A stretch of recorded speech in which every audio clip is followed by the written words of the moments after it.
MPs have removed judges' decisions from their assisted dying plan in a move that critics say makes it much less safe than it was before. And that's not saying much. The Terminally Ill Adults End of Life Bill, to give it its official name, was introduced by Labour MP Kim Leadbeater and was originally intended to allow terminally ill adults expected to die within 6 months to seek help to end their life if 2 doctors and a High Court judge verify they are eligible and have made their decision voluntarily. Critics initially raised fears of coercion, despite the bill saying it should be punishable by 14 months in prison, and a slippery slope to wider legislation taking in more people.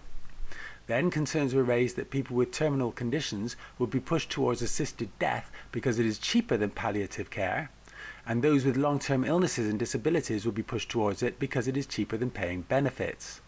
And now, the removal of judicial oversight by a High Court judge has raised more fears that the bill is fast-tracking people to death, even, or perhaps especially, if it is unjustified.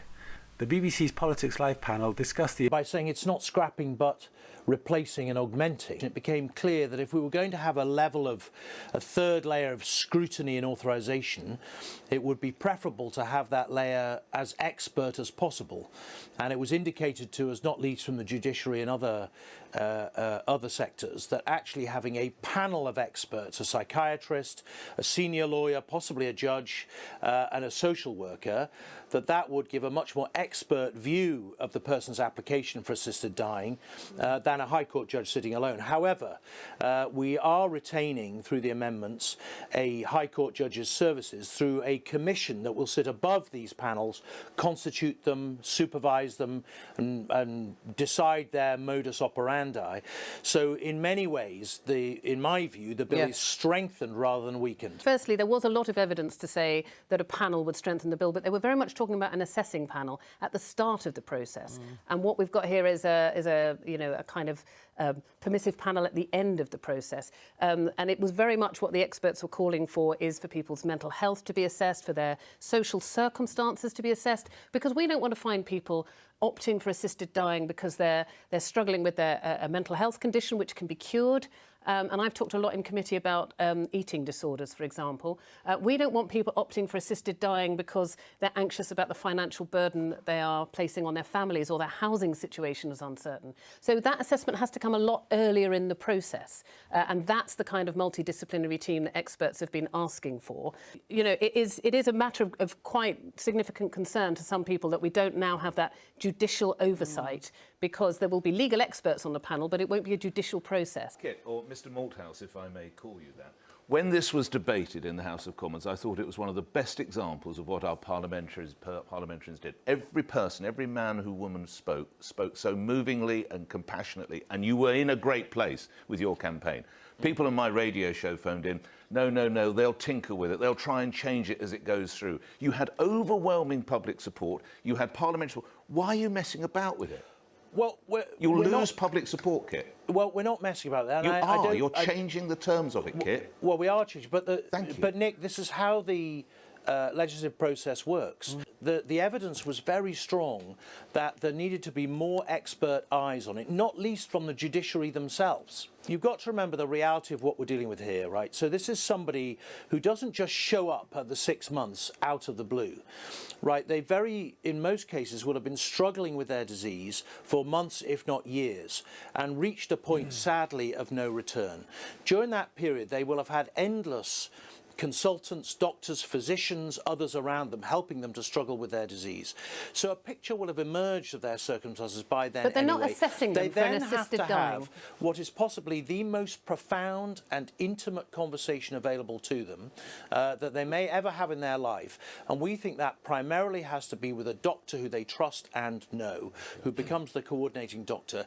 If other experts are then required, the doctor has the power and should and must, in some circumstances, call those in. This final layer, though, is to provide reassurance to the public and to the person and to the doctors. I can't honestly see how anybody rationally can say that having a panel of experts is less safe than having a generalist judge sitting alone. It's given me cause for concern. I can't say it's definitely changed my mind. I will read with considerable detail, because I know, Joe, and I don't know if you ever listened to the show, this is such a hot topic for us to discuss. This will get so many calls tomorrow. I cannot begin to do it. So I will need to study it in detail. So it's weakened my confidence, but I don't know that I've changed my position. Is that fair? Yeah, I think actually I've had an amendment accepted by Kim Leadbeater. Oh, which is?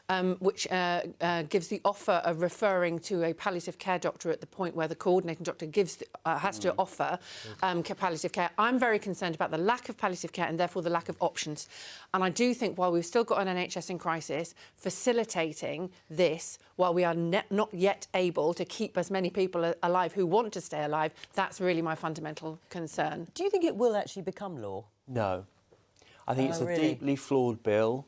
I think that it was sold on a false prospectus. Which was that you had this judge-led Oh, I see, on judicial that bit, oversight. right, OK. I think that a lot of people feel very disappointed that that's not going to happen.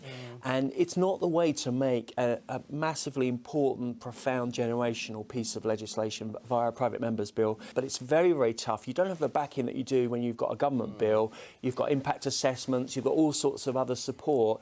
And it's not a way to make the law. It feels very spatchcock. It's being made up as it goes along.